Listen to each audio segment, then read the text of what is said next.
Hello, welcome back from San Francisco. I have with me another game from our game night kit at Games of Berkeley from November 20th. This was an intervention. Data pack was the latest pack. The players here, I have Noah Chapman on the left playing Kate, and Justin. Justin's last name is not coming to me right now, but anyway, Justin here on the right playing classic ETF. And I have with me commentating Mr. John Trevernis, Joseki Online. Yeah, Joseki. Treveronis. Yep. Sorry, Trevor. It's a tough one. I fault no one for that. How are you doing today, John? Doing pretty good. Right. Yeah, so Noah here on the left playing a Catman deck. He's been playing Catman for the last couple months. Leading up to Worlds, he didn't have a chance to go, but he was playing a lot of Catman and really liked it. And then we have Justin here on the right. I believe it's Justin playing ETF. No, this is that fellow who plays DLR. Oh, this is Ben. You're Ben, right. yeah, Sorry. this is Ben. This is Ben. Yeah. Ben is a new player to our meta, to the Berkeley meta from Boston. He's played a lot of card games. He played a lot of Conquest, and then he played some Netrunner for a while, and he's kind of just getting back into it. So after the death of Conquest, rip. So yeah, this should be a pretty good game. Catman versus ETF is a really interesting matchup because ETF has a lot of ways to deny the data suckers. Just because you have a lot of big ice, you have just a lot of ice. So you do usually a pretty good job as ETF, like making it at least tricky for the Catman player to do what they want. Noah starting off right away here, sacking his hyperdriver for setup clicks, which is... And notice how smooth ETF is. If we didn't need to point out again, but his turn there was install ice over Adonis and play restructure, and then I missed whatever his last click was, or first click, but that is so super smooth. Oh yeah, Jeez. Great start here from the ETF player, 100%. And then, yeah, getting the data sucker down, he actually naturally drew his one data sucker, which is great. Access, he's in archive memories, nothing exciting, good to know, I guess. So if you see data sucker in Shaper, you almost certain that it's Catman. And so when we say Catman, we're talking about Ottman, the breaker from Creation Control, I believe, that you set its strength when you install it by paying any number of credits for the strength, and it can only break ice at that strength. Mm-hmm. Yeah, so go ahead. Yeah, I was just going to say, we usually see, Ottman is often played at 4 strength, and especially against ETF here, they have a decent amount of ice at 4 strength. And Data Sucker can help you get that. There's some 4 strength ice, like Fairchild 3, some 5 strength ice, like Fairchild 3, that Data Sucker helps you deal with. Yeah, absolutely. And one thing I'll say, too, is that in addition to having played this deck for a long time, Noah's also just an extremely good player. And he plays really... He's one of those players, kind of the opposite of you, I'd say, where he doesn't really love to run a lot in the games I've played him, in the games I've watched, but the runs he does makes are almost always very high value. And he's just like a really solid player when it comes to identifying good windows of opportunity to just get in for accesses. And he'll run when it's cheapest. Like if there's a cheap run that has high value, he pays attention to the flow of agendas, and he usually does a really good job with that. So that's one thing I'll expect to see here is those sort of like good, precise runs from Noah, which is definitely something I'd say is core to his play style. And setting up his board really nicely at this point. So he has basically all his breakers online through a clone ship with Ottman in the bin and a self-modifying code. He could just get whatever he needs. I think he's only sitting at 4 credits right now in his pool, so that's where he's lacking. But he has Daily Castle Line and Katie Jones is ticking up, so he's even developing there. Mm-hmm. Yep. So Katie Jones early and Data Sucker early are both really, really good against ETF. Data Sucker because it lets you get those pokes in early, and Katie because ETF has no real way of interacting with Katie, so Katie just kind of represents a one-turn click for 3, which is really good. It's going to be a lot of setup money later in the game for Noah.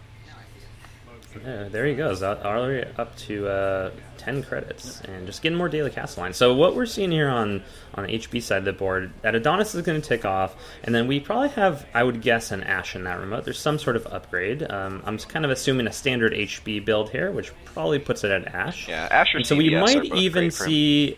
We might see that ABT get installed this turn to transfer. Is ABT and GFI in hand? He's going to do click on draw.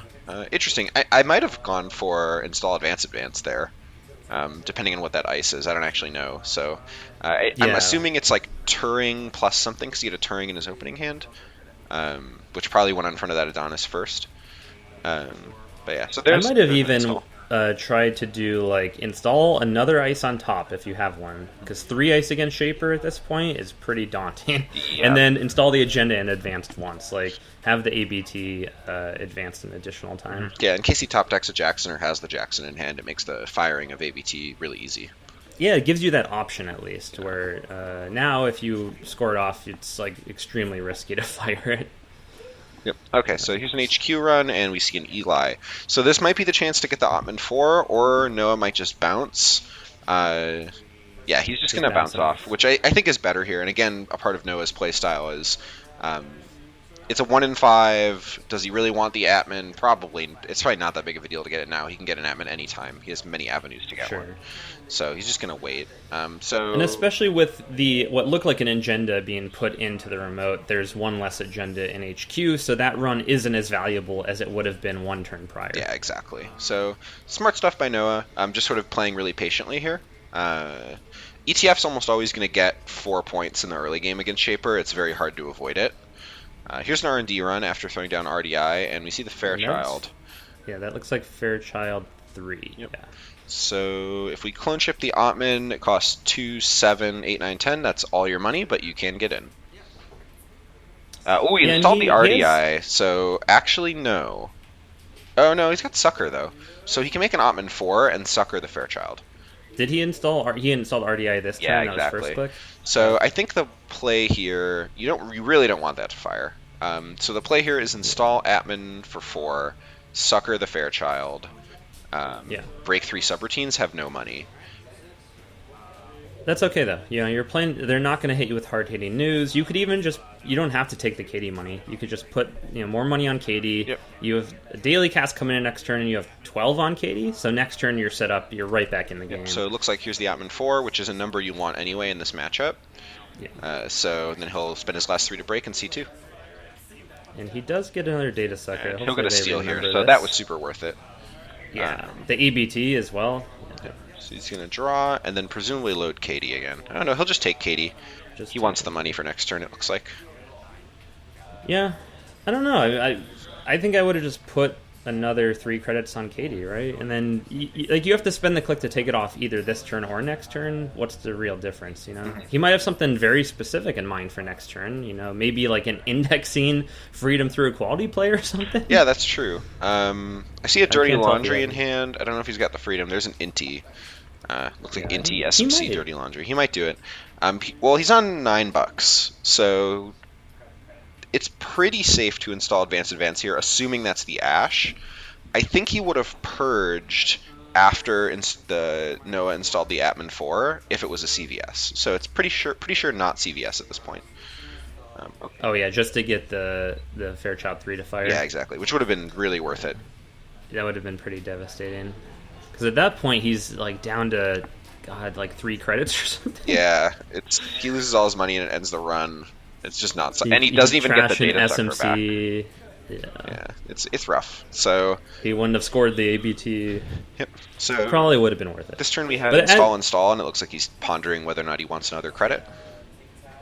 As ETF though, that CVS, if that is a CVS, is so important for like your final score if you're going to fast advance out or whatever. Yeah, that's very true. It's just gonna ice up R&D. Okay, I think that's really smart. Yep, that's a solid play.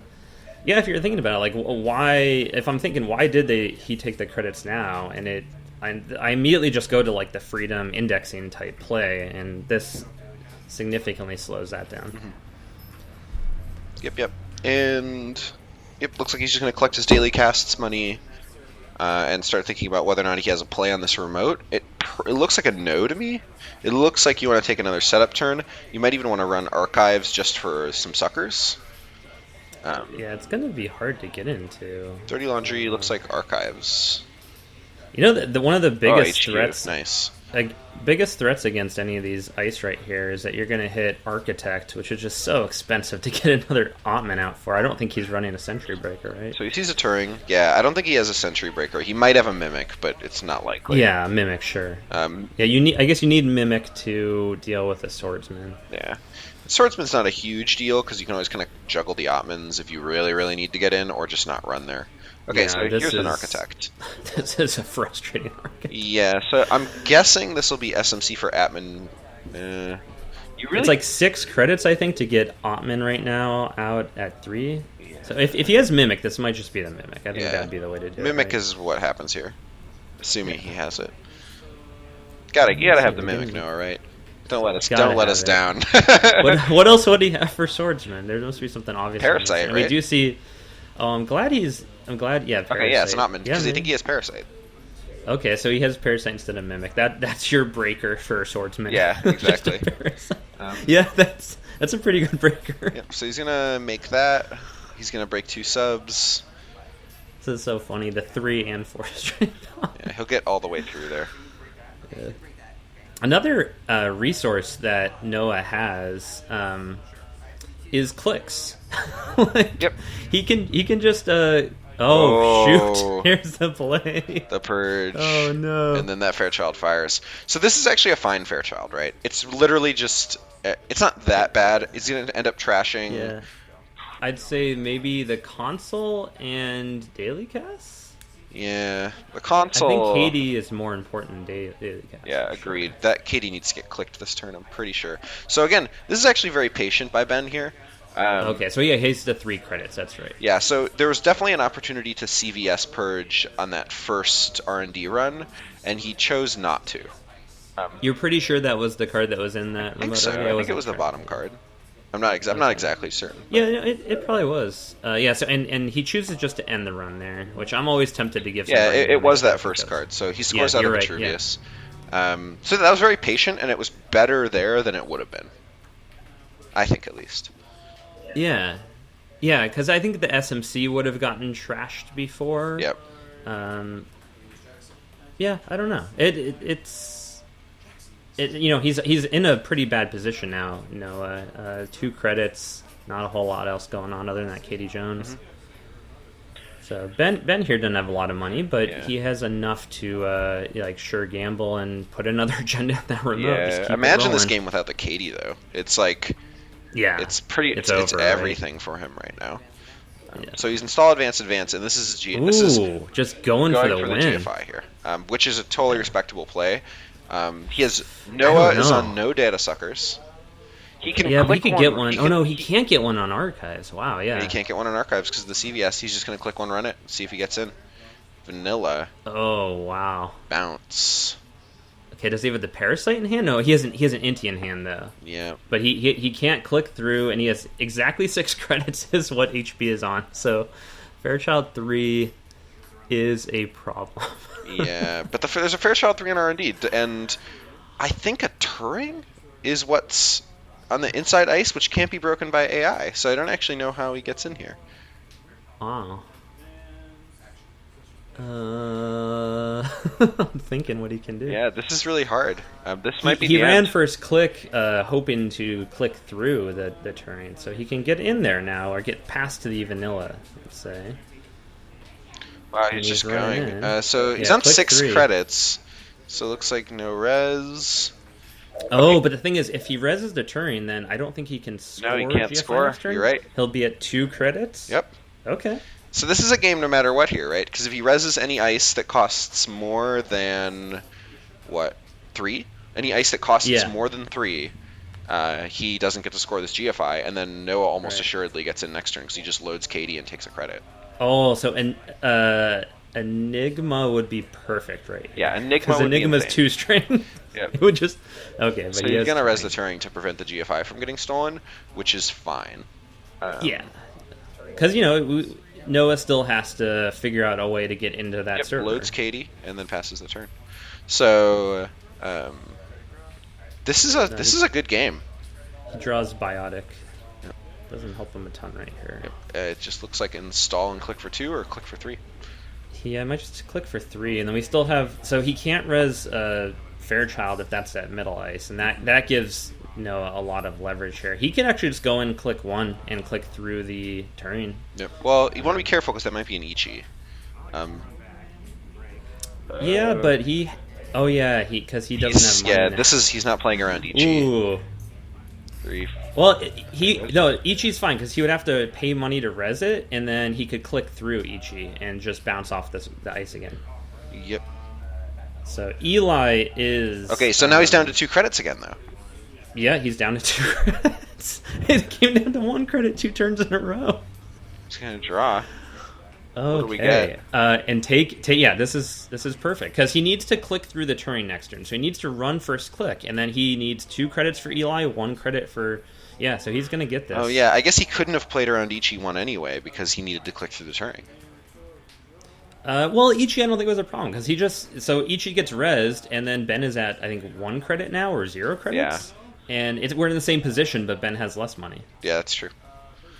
But he couldn't have broken Ichi. He would have had to click through the Ichi and bounce off the turn. He would have had to, yeah. He wouldn't have got in the server, but Eli and Ichi here were basically the same type of thing. Yeah, agreed. So, yeah, Ben needs, I don't know what he needs. He needs, he's probably just going to give up that GFI. I don't think he has a way to score it, really.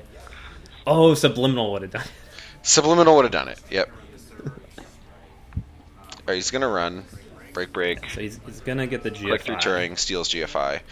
Whew, alright, so... That was great. That was a great tension. turns. That was really cool. If ever there was a time to have Enigma. What Noah needs really badly right now is a patron, so he can start building up suckers again. So install. He has to let this one go, I think. He can go. Yeah. He can go and you trash probably Ash. can't even get it. It looks like he's running HQ here. So there's a Turing, which he presumably bounces off of. Yeah, I don't think it's worth going in right now. He'd have to pay 2 credits on Eli in his whole turn. Load Katie. If he has patron, I really hope he has patron. So click 3's draw. The real threat, though, is patron. Okay. So there's patron. So Ben's presumably going to score a ABT or whatever here. Or no, he can't because he had 2 credits again. Yep. But it looks like he has another agenda in HQ. So. Yep. Because why else would he res there? Just to deny a data sucker? Yeah, deny data sucker is probably worth it, honestly. Because again, like as I said at the beginning of the match, like that's one of the ETF strengths in this matchup is they have a really good line of play to prevent data suckers from causing too many problems for Noah. All right, so he ran archives. There was no res in the ice there. CVS does nothing because it was a patron run, which is exactly what Noah needed. Patron blocks the access, blocking the CVS from hitting. Yep, exactly. If I were, I'd want to maybe get archive memory for the CVS. That would give you a lot of leverage as ETF right here. Yep. Alright, so there's a parasite on the HQ Turing, which I like. Yeah. So that Turing only has 2 strength since it's on a central server. Okay, Clot is in the bin. We don't have a clone chip yet, but... Adonis. Yeah, it looks like he doesn't really have a lot of other choices here in terms of what he puts in that server, right? Because he can either put a 3-2 if he has one, but it looks like all he has is a GFI. This will, give him some more ice he can install and buy him more time. So he's not really trying to rush out right here as he potentially could, as he tried with that GFI. He's shifting his focus to more of a later game here. Yep. Okay, so HQ is pretty much wide open now. It's going to cost Noah 2 credits to get in, but it might be worthwhile here. Yeah, it's worth going into HQ here just so there isn't a purge next turn, which would be a little bit annoying. It's going to take Katie. Temujin probably HQ, huh? Maybe he's going archives just to get the double benefit of patron. Yeah.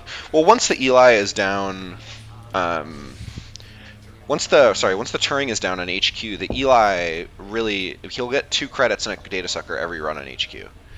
And an Axis. Yeah, and an Axis, which is and you can put the patron on HQ too. There's nothing stopping him from doing that. Yeah, that's true. So cool. Turing is gone. Oh yeah, Temujin is on HQ and gonna get an Axis. I think there might be an agenda in there. That is my suspicion. Haven't really been able to see his hand. There's the archive memory again. We've seen that. Archive memory for CVS. I think that's the play. You think you go in for another access here? He might be suspecting that there's no agenda because there just hasn't been that much going on. There's a launch campaign. That'll get right the heck out of there. Yeah, get rid of that. So the big point of leverage you have here as a runner is that Adonis campaign. Like this is the downside of Adonis campaign is the corp is getting a lot of money, which is going to be annoying. But the upside is they don't have a scoring remote for the next couple turns, and that's where you can really try and exploit HQ and R&D and get your clot play online, stuff like that. Mm-hmm. So there's an install, maybe another launch, maybe a Jackson. Oh, biotic. Oh, he's just biotic. Yep, Okay. it's safe here. Yep, there's no way to get Claude out of the bin, and so he's going to score. And that's going to put him up to 6 points. This is a really good position, too, because he's only at 3 credits, but he has that Adonis ticking up still. Yep. I don't think that's going to get challenged. Yeah, it doesn't look like it. That might have been an HQ. Yep, so he says Patron and HQ. He'll run it. Pay 2. The value here, again, 2 credits, a data sucker, and 2 cards for a click. Yep, super good. It's like All right, criminal. so he draws yeah, exactly. He draws a clone chip here, which is exactly what he needed. That prevents the archive memories for biotic play. Yep. And Kate giving you that discount. Look at this energy here with all these run effects. We have all 3 factions being represented with Data Sucker, Temujin, and Patron. Unity. Yep. I guess no Adam, Apex. Oh my god, he sees the archive memories again. This is where you take tilt as the runner. You're just like, oh my god, I'm so tired of seeing that thing. No. Give me something new. Noah's too cool for that. Yeah, it's true. He won't go on tilt. He's a cool operator. Yeah, definitely. Hey, look, we're starting to see the classic. We call this the Shaper H, where you have ice on R&D in the remote and like 1 token piece of ice on HQ. Yep. Against Shaper, this is what you end up seeing. Yep, it's the standard. Going into R&D to see 2 cards, just trying to seal the deal right here. Does not see it. All right, so Noah's got to be feeling pretty good about this game. He's got his clot. He's got his clot back online, which is great. He also has a parasite now. His parasite's live with that clone chip, so oh yeah. Which means that Fairchild, too. if he doesn't archive memories the CVS, that Fairchild 3 on R&D might be not long for this world, depending on what line he wants to take. He needs to get another clone chip first. I don't think you can risk just another fast advance out when we're at match point here. Yeah, I mean it depends. If he really feels like there isn't an agenda at HQ, it's not a bad line because then he has RDI, he has good R&D lock, lots of access to R&D. If Ben wants to keep Noah out of R&D, he's gonna have to keep resing ice. I tend to take these I tend to like these more aggressive lines, but I can totally see doing either. Three counters on the data sucker. He actually hasn't seen that many cards in HQ though. I don't think he's seen the archive memory like 3 or 4 times. All right, he's gonna install another ice on the remote And just take credits. It looks like. Yep. So this looks like he might try and push something through this remote next turn. Looks like it. Noah's got to be thinking about having an answer to Turing, which at this point is Parasite. Right, and you know what? If I'm Ben, I might just throw a Jackson in that remote next turn, let him Parasite the Turing, and then try and fast advance out. There's a biotic. Okay, so he has the biotic in hand too. Yep, yeah. Which means that archive memories for CVS is completely legitimate here. Which is why the Parasite play on R&D might actually be really good, is because he's not going to stop the fast advance anyway. Yeah, see, he can't see a new card. He knows he has Archive and Biotic. I think that's it. Yep. I think what I would want to do here as Ben is I'd Archive for the CVS, install the agenda in the remote, and, take a credit or whatever. Yeah. That's totally reasonable. I love plays like that. Yeah, the mind games. Yeah, the mind games. Alright, so it looks like that's his turn. And that's a fresh card off R&D there. Yep. So he's electing to keep the clot online and just, I don't think he's going to be able to sustainably get into R&D and HQ in the long term, so... Yep. Maybe deciding just to stick with the game plan here. He does need an answer to Turing. Yeah, and if there's a second Turing on that remote, he's basically completely locked out. Okay. So install. Credit. So that's the ETF credit, I think. So, is he just advancing this bad boy? He's just doing it. Oh, he's trying to bait out the clot. he's trying to bluff the what's the 2-0? Domestic sleepers, yeah. Yeah. Does he have sleepers in this deck? That'd be extremely frustrating. I don't think he does. I think he's just trying to like. Yeah, he's just walk it messing out. with him, I think. Yeah, which is you should. Yeah, you told. Oh, he's doing it. No, he's gonna play around domestic sleepers, which is totally reasonable. Yeah, I don't know. Noah I wasn't think I happy would- about it though. He was like, No. "Sure, you know, like I'll get the You don't clock." have domestic sleepers in your. Yeah, there's no way Noah's happy about that. It's like this is where it's like, really, you're gonna make me play around this, you know? The only way he has domestic sleepers is if you see team sponsorship, and we have not seen team sponsorship anywhere. Yeah. Well, I don't know. It's like it's easy to score as like it's worth some points. It's worth your last point, which is not. I think it's a card that you need synergy to play it. I don't think you can just play it in ETF like for this situation. You know. Well, I don't know. I've found, and at least I found in the testing leading up to Worlds, that ETF gets to 6 points a lot and then loses. Yeah. Sure. In which case, domestic sleepers is actually kind of attractive. Domestic sleepers, I think you see, like, there's so many good synergies. You could just play Jeeves, which gives you that free click. Oh, here it is. Oh, indexing. So it looks like he's probably just going to ignore the remote, because, he could still go in with that clone chip. Alright. Alright, so here's the indexing. He can get in twice more. Cost him 5 credit skin? Takes Katie. Oh, no, he has... Freedom. Oh, freedom. And this will do it. Yep. Because that is not Jackson in the remote, and he wins. Yep. So that is freedom, gives him a point, and he's at 6 points otherwise, and that'll do it. Yeah, so... I hope he flips it over. Oh, yes, he was... Oh, SanSan. Oh, interesting. So he actually... Wow. Oh, he played around SanSan, not domestic sleepers, I think. That's probably the more likely thing. Oh, wow. Yeah, I wasn't thinking about SanSan at all there, but we hadn't seen a lot of his influence yet. Yeah, So good was on a Noah good there. call. That was sharp for sure. Yeah, we weren't even thinking about that, right? Like, I would have just let that go. I'd have been like, score your domestic sleepers. And then I would have just lost the game. Okay, well played. Yeah, well played. Oh, that was a really good game. Yeah. That was like just classic Netrunner stuff there, like mind games and trying to mitigate your runs and whatnot. It's really well done. Yep. I think the lesson there for Ben is to archive that CVS against Captain. Yeah, sure. That would have given him a lot there. It wanted. Well, I guess if he puts it down, then he blocks R&D access. I think, right? Yeah, exactly. If he just goes install Vitruvius, archive for CVS, install CVS, pass the turn, I think he just wins there, right? The problem is, like the SanSan looks like it's an Ash, but it wasn't an Ash. Mm-hmm. So if he runs on that remote, I think he just steals the agenda, and that's not match point. So maybe that's worth just risking and like kind of playing, knowing that the runner suspects it's Ash. I don't know. There's a lot of there's like a hidden ice there too, so it was pretty sketchy. But no, that was a really good game. I think that's pretty much the only thing I'd say about the way Ben played that, is I like a CVS, and I think Noah. I don't know what his answer to Turing is. That's the only thing.